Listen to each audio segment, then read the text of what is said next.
Salut les amis, j'espère que tout le monde va bien. Le tirage d'aujourd'hui, c'est sur Klaus Schwab. Donc ceux qui ne connaissent pas Klaus Schwab, je vous conseille vraiment de vous renseigner sur lui. Mais maintenant, il y a beaucoup de gens qui ont parlé de lui à la suite de sa sortie du livre Covid-19, le grand reset, qui est un bouquin que vous pouvez trouver en PDF, gratuit, je crois, sur Internet. C'est lui qui dirige le Forum économique mondial. Donc il est vraiment comme le grand gourou de tout ce qui est en train de se passer actuellement. Alors je fais un tirage sur lui en fait, hein. C'est pas un tirage sur qu'est-ce qui va se passer, etc. C'est plutôt sur le bonhomme quoi.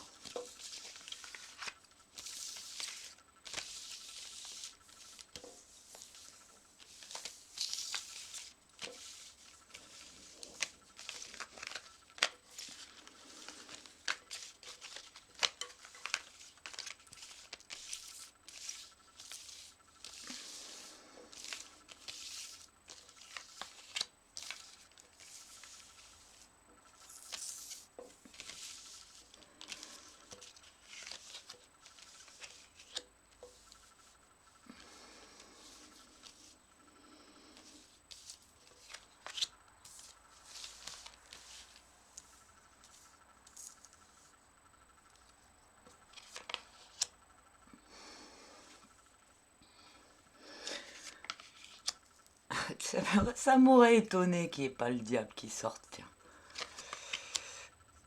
Diable, ouais, c'est à l'endroit parce qu'il séduit. Alors, bon, on voit avec le pendu inversé que le personnage, il est dans un délire total. Il a sa vision des choses, il est pris dans une illusion personnelle qui est complètement une inversion de la réalité en fait, mais que lui pense être, comment dire, normal quoi. Enfin, voilà, parce que toujours hein, le pendu, c'est quelqu'un qui est dans l'illusion et surtout quand il est à l'endroit. En fait, il a la tête en bas, mais il pense que la normalité est le fait de voir les choses inversées. C'est aussi quelqu'un qui est attaché, qui est sous contrôle. Hein, donc en fait, on le voit beaucoup, on pense que c'est lui qui contrôle beaucoup de choses, mais il est encore un pantin. Hein. Il y a d'autres. Enfin, il n'est que l'exécutant d'autorités supérieures qui le manipulent. Il a les mains liées, les pieds attachés. C'est un personnage qui est tiré vers le bas, hein, qui ne peut pas s'élever et qui est voilà, je suis un peu étonnée, enfin non, je suis étonnée sans être étonnée parce que je sais bien que toutes les figures visibles sont pas celles qui dirigent en fait. Et en même temps, je suis étonnée parce que c'est vrai on lui donne beaucoup de pouvoir, etc. Il passe vraiment pour quelqu'un de puissant, comme genre le maître du monde, quoi. Mais en fait, c'est pas lui. Il y a quelqu'un derrière encore. Alors, on voit que là, c'est quelqu'un qui essaye vraiment de comment dire, de séduire et de tromper le monde. C'est quelqu'un qui est attaché aux valeurs matérielles. Bon, ça peut être le côté luciférien, hein, avec le diable à l'endroit, pardon. Ou alors que quand il est à l'envers, ça va être le côté sataniste. Donc la doctrine luciférienne, ça peut être un de ses, comment dire, moteurs.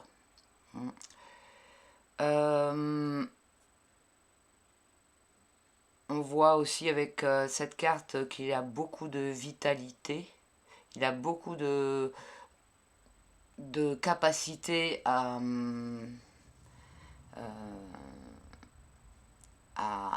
faire ses plans de tromperie, etc. Bon, c'est aussi une personne qui a beaucoup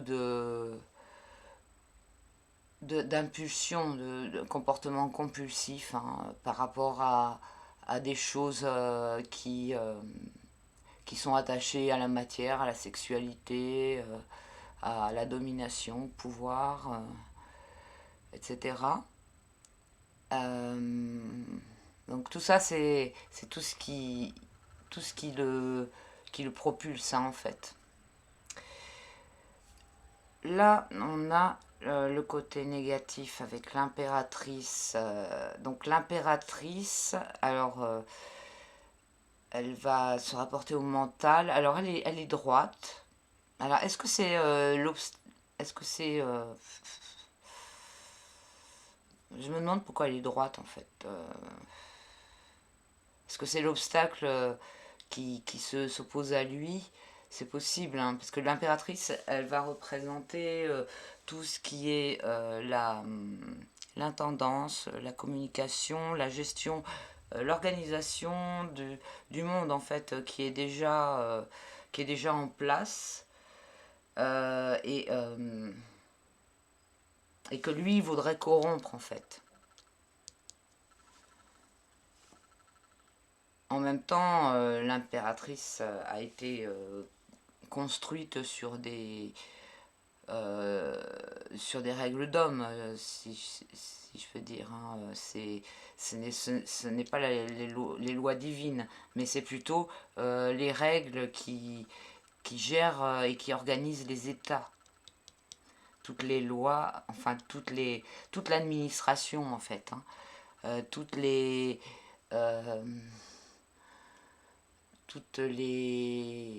secteurs, toutes les organisations de tous les secteurs.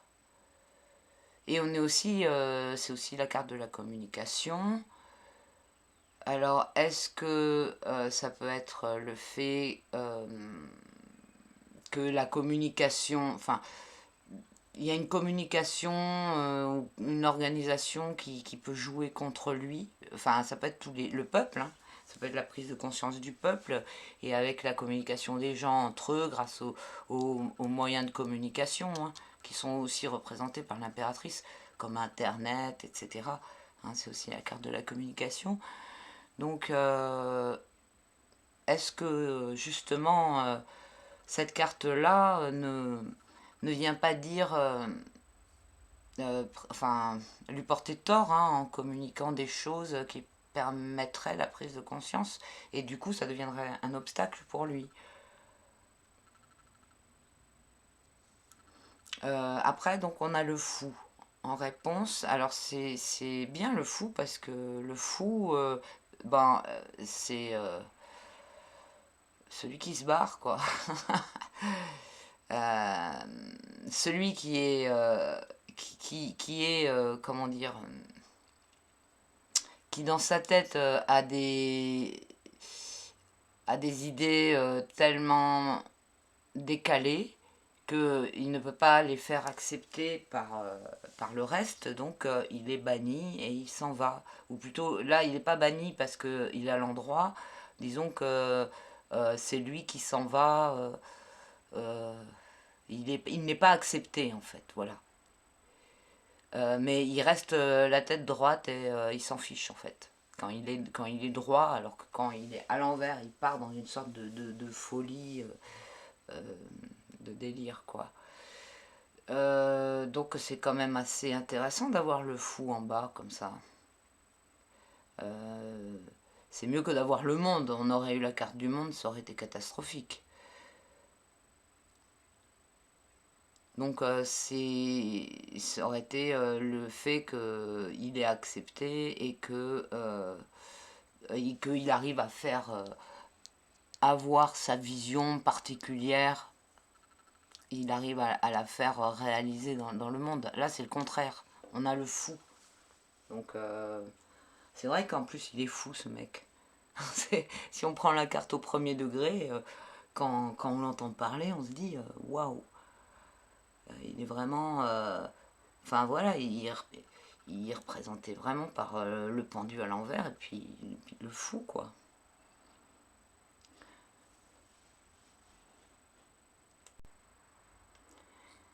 Si on fait le total des lames, ça nous donne 30, donc ça nous donne 3. On retombe sur l'impératrice. Donc on voit bien que ce qui est important dans ce bonhomme, c'est le projet qu'il a, quoi. Et ouais, l'impératrice, je ne l'ai pas dit, mais c'est en fait aussi, c'est l'énergie qui permet à un projet, en fait, de se concrétiser. C'est toute la phase de préparation et l'énergie de transformation. Donc on voit bien que ce qu'il veut, qu'il veut transformer quelque chose. C'est vraiment ça le projet. C'est donc l'impératrice, c'est le truc global, mais c'est aussi ce à quoi il se confronte. Donc il y a une énergie opposée de transformation, de concrétisation de projet qui elle est là, qui s'oppose à son projet à lui.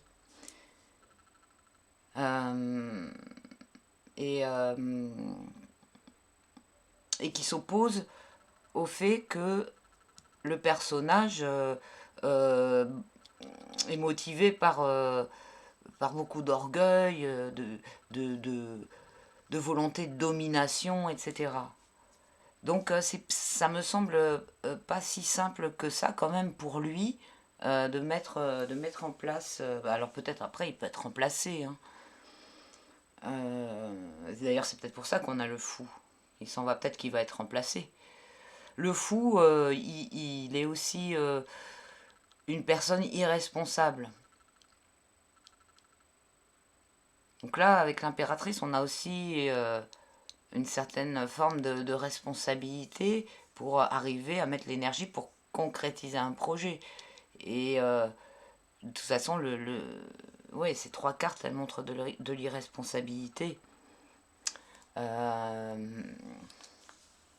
Il en dénote pas vraiment une personne qui réussit à obtenir ce qu'il souhaite. À aboutir. J'ai envie de recouvrir un peu tout ça.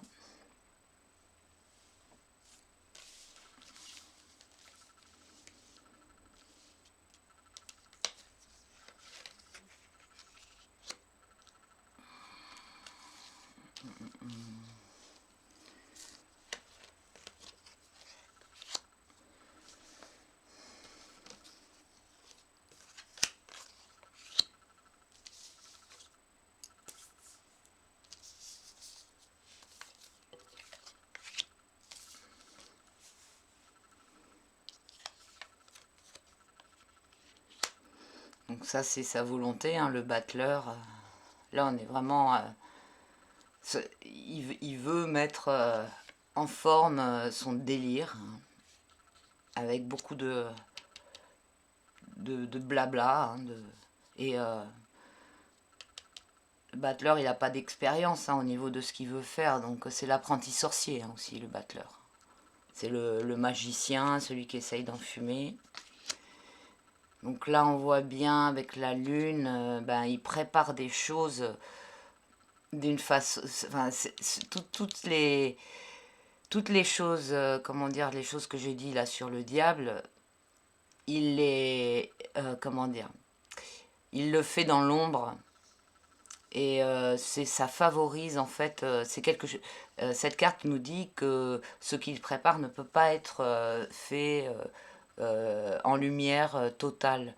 Euh, avec l'ombre, alors c'est intéressant aussi hein, cette carte parce qu'on voit que là il y a des personnages qui sont visibles en fait, qui sont en train de préparer quelque chose, de discuter, hein, puisque de toute façon la carte de la lune c'est la carte de la gestation.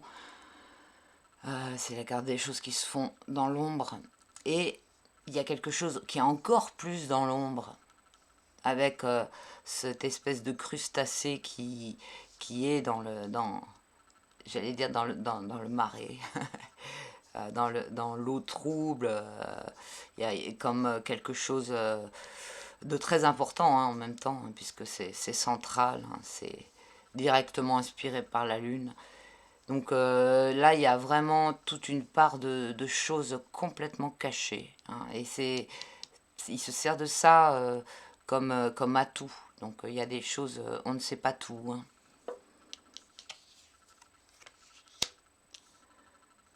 Donc là, on voit que effectivement, enfin là, bon, c'est l'étoile à l'envers, donc mauvaise inspiration. Alors, est-ce que c'est lui qui oppose ou est-ce que c'est le résultat de l'impératrice? On va voir avec la carte. La papesse. La papesse. Donc ouais, il s'en va en fait et avec la papesse, on a encore plus quelque chose de préparé. Enfin, c'est vraiment le complot, hein, la papesse à l'envers. C'est vraiment le secret, les choses qui se font, des choses toxiques qui se font à l'envers, qui sont directement inspirées par les plus basses énergies. C'est pour ça que j'aime bien cette édition hein, du tarot à cause de la couronne de la papesse qui reçoit soit de l'illumination du bas, soit de l'illumination du haut. Donc là, c'est vraiment le bas, quoi. Donc voilà, voilà. Alors, il n'y a pas vraiment de passage à l'action, hein, là. Il n'y a que du complot, en fait. Il n'y a que des choses qui sont préparées dans l'ombre.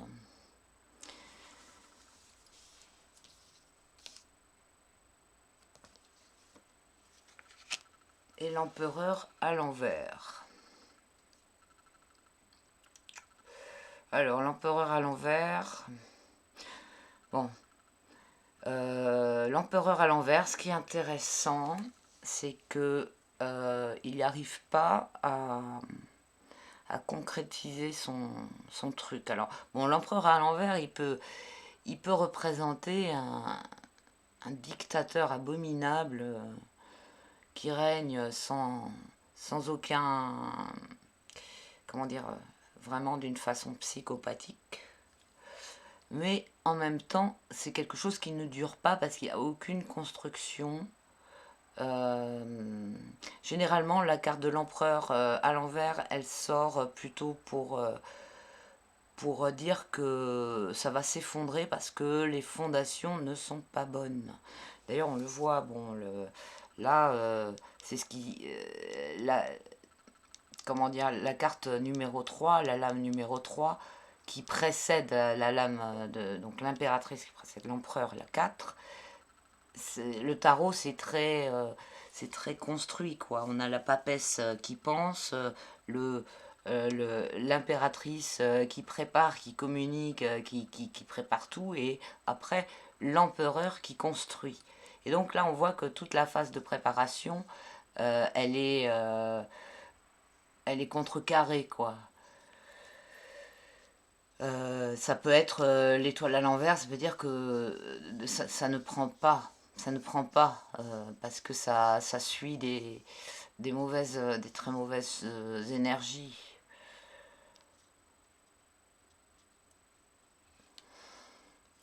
Ouais, donc il y a plutôt, il n'y a pas trop dans ce tirage. C'est pas un tirage de quelqu'un qui réussit, hein. C'est un tirage de quelqu'un qui a beaucoup de velléité, des velléités très toxiques, de quelqu'un qui est attaché par autre chose, qui suit quelque chose, un délire, qui a énormément d'orgueil, de volonté de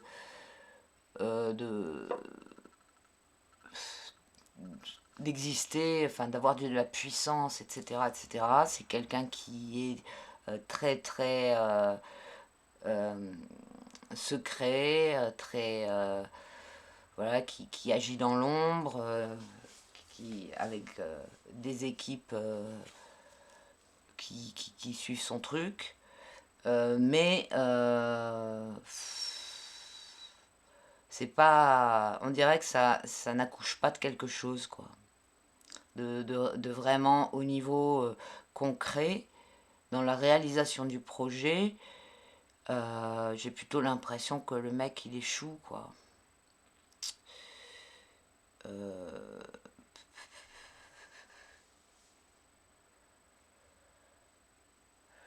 Est-ce que je recouvre encore?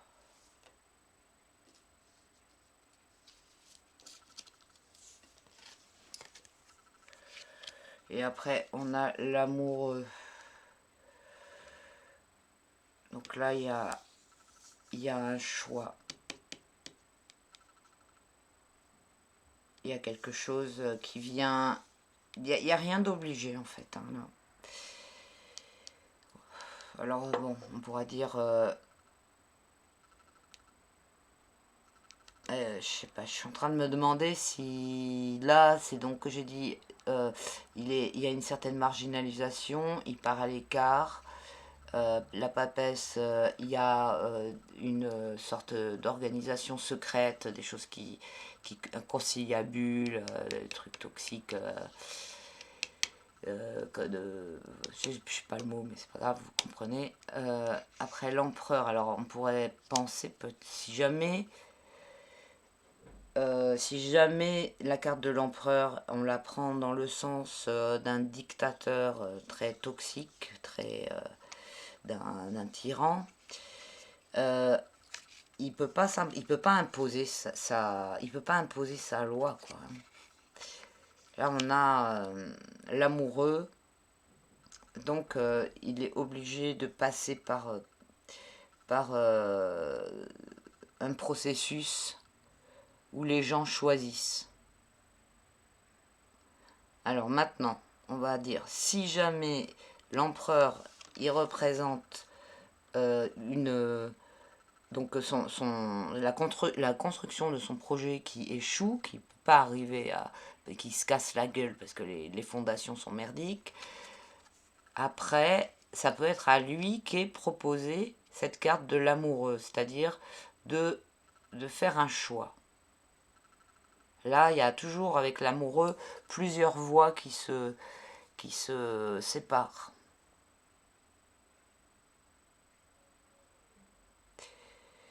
Je sais pas trop, c'est un peu compliqué. En tout cas, ce qui me rassure dans ce tirage, c'est que le gars n'est pas, comment dire, ah, il y a une petite mouche là qui m'énerve, une petite drosophile. Le gars n'est pas le genre, le mec qui réussit, et puis voilà, qui a l'autoroute tracée, et qui parvient à ses fins, quoi. Ça a l'air quand même assez compliqué, quoi. Hein. Et on voit, voilà, ce qu'on sait, c'est-à-dire tout ce côté, tout ça là. On sait que c'est quelqu'un qui fait des trucs en secret, qui est animé par des délires, des projets dingues. Donc, bon, il n'y a pas la réalisation. Hein. Ça montre pas la réalisation du truc, hein, ça. C'est pas un tirage de réussite. C'est un tirage de quelqu'un qui a beaucoup de velléité et d'ambition, d'un côté imaginaire, hein, mais au niveau de la concrétisation, bon, moi je vois pas le tirage comme quelque chose comme quelqu'un qui a réussi à concrétiser ses projets. Hein. Donc, bah voilà. euh, bah mais comme je vous dis, il faut se méfier parce que là, j'ai fait sur le mec. Après, il peut être interchangeable, hein. On sait comment ça fonctionne leur truc. Mais bon, vous avez vu par rapport à d'autres tirages aussi, c'est quand même relativement récurrent dans mes tirages que de voir qu'ils n'aboutissent pas à leur plan.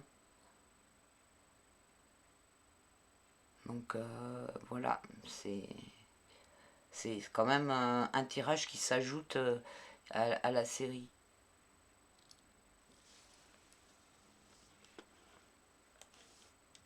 Bon, eh bien, je vais vous laisser avec ce tirage. On est dimanche. Je vous souhaite un beau dimanche après-midi. Et puis même une bonne semaine, etc., etc. Merci à tous ceux qui me soutiennent sur PayPal. Merci à ceux qui m'envoient des mails, de partage d'infos, etc. Mais ne me spammez pas, s'il vous plaît, parce que sinon après, je reçois trop de mails à la fois, donc tout se noie. Et voilà, ben, je vous fais des grosses bises et je vous dis à très bientôt. Et vous pouvez me contacter sur coquelicot75@gmail.com. Ciao, ciao, à bientôt, ciao.